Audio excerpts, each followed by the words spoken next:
في الوقت ده طبعا بتكون العروسة في الأول محرجة جدا ومكسوفة إنها تقعد معاهم. خلينا نشوف بقى، يعني خلاص في عريس رايح يتقدم. المفروض إن العروسة بقى اللي بيفضلوا يقولوا مثلا أنا هدخل أقول إيه، انا هسأله ايه، انا مكسوفة مش عارفة هتكلم هقول ايه. طب انا هلبس يعني لبس عادي كده اللي انا بخرج بيه، ولا هشتري طقم يعني للمناسبات. فبتبقى في حيرة من امرها ومتلخبطة ومكسوفة، وانا هتكلم هقول ايه. فقولي لنا بقى تعمل ايه في اللقاء اللي بتبقى مكسوفة فيه قوي ده. هو طبعا اللقاء الأول مختلف عن باقي اللقاءات، يعني اللقاء اه الأول له هيبته. طبعا فشيء طبيعي طبعا. إنه هي تكون مكسوفة محرجة. وهنا يجي دور ولي الأمر، يعني إنه بيحاول يخفف من حدة الحياء والتوتر الموجود، بحيث إنه هو يتدخل ويخفف الموضوع. يعني المشكلة أستاذة ندى إنه الناس أحيانا بتحسم فقط في الرؤية الشرعية. يعني بيشوفوا خلاص يقولوا له ها، قولي الآن موافقة ولا مش موافقة. اه اه. وبعد كده خلاص بينتهي الموضوع، مش هتشوفه إلا ليلة الدخلة. دي برضه وممكن من تكون ما الأخطاء لحقتش الموجودة تشوفه اصلا، يعني هي كمان قعدت في مثلا الأسرة. 3 دقايق وقالوا لها طيب تمام شفتيه، ويخلوها تقوم تمشي، وهي ممكن يعني 3/4 يعني شكله وهي مش فاكراه.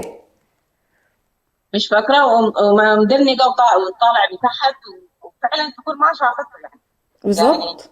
آه، هو الرؤية الشرعية بالذات في الجلسة الأولى، يعني المطلوب منها اللي هو زي ما بيقولوا يعني القبول النفسي أو ارتياح القلب فقط.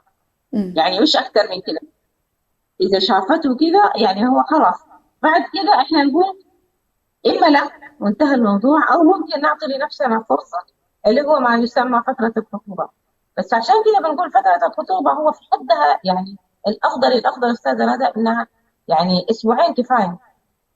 ليش بنقول أسبوعين كفاية؟ لأنه إحنا حنتكلم في نقاط محددة. إذا إحنا اتكلمنا في نقاط محددة خلاص الموضوع يعني الأمور صارت واضحة. لكن اسبوعين يا استاذة الكلام سعاد، الرومانسي، اسبوعين وبعد كده أيوه، الزواج يتم على طول. يعني حتى لو ما تم الزواج على طول حسب ما تتوفر، لكن المفروض تتوقف اللقاءات. امم. احنا اتفقنا في الاساسيات وحسينا انه في ميول قلبي، انتهى الموضوع. اللي بيحصل اه يعني لما تدخل اه. فتره الخطوبه بيحصل تعلق، يعني في النهايه هم بشر يعني. طبعا. فالتعلق ده هو الخطأ، وهو الغلط اصلا. يعني مش امم. المفروض انك انت تتعلقي برجل ما زال يعني يعتبر مش محرم، امم. يعني ما يجوز شرعا اصلا. عرفتي؟ ف اه. ودي من الاشياء اللي احنا نقول انه المفروض اصلا ما بيكون في كلام عاطفي او كلام رومانسي او اكيد اي شيء طبعا ثاني. طبعا طبعا. لكن اذا طالت الفتره طبيعي حتحصل الفه، امم. ومع الالفه حيكون في تجاوزات يعني.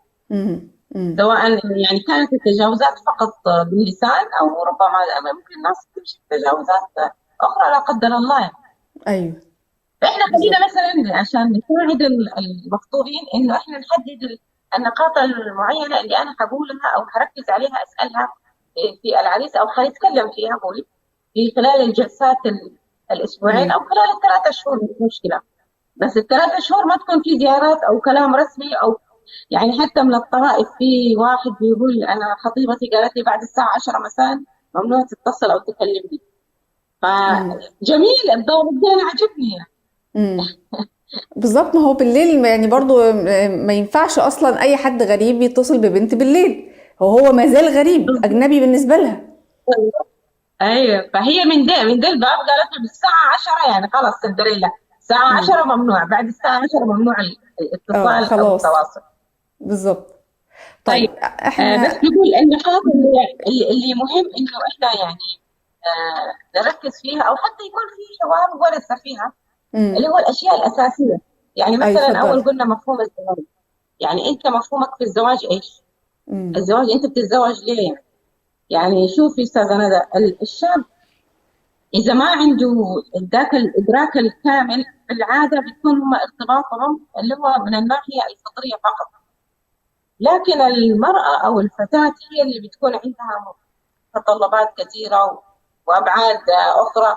فمهم إنه يكون في على الأقل درجة من التقارب ما بين الطرفين. بعدين احنا مثلا في الاجيال السابقه كانت الناس يعني وعيها بالامور دي مش قوي، اه. وبالتالي ده كان برضه بينسحب على الحياه الزوجيه والحياه عموما في مجملها. امم. الان الناس صار وعيها اعلى وصار ادراكها اعلى، ويمكن ده بعد كده اللي بيؤدي في الطلاقات الكثيره اللي بنشوفها بالذات في الزيجات بدايه للاسف. الزيجه. اه، للاسف.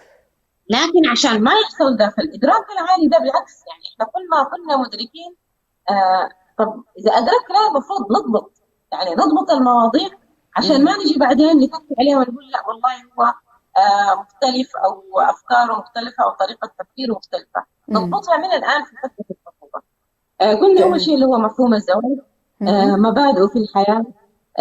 احيانا مثلا يعني هم اذا كان هم ملتزم مش ملتزم، مجرد انسان محافظ او هي او العكس، يعني مش مشكله ما يكونوا ملتزمين، لكن على الاقل يكونوا بنفس الدرجه من التوافق.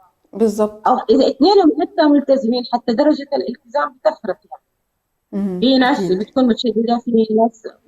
فدي ايوه. الامور مهمه، لانه بعد كده حتحصل فيه تركات في الحياه، اشياء صغيره يعني هي اللي بتنكد في اليوم كله وبتعمل مشاكل.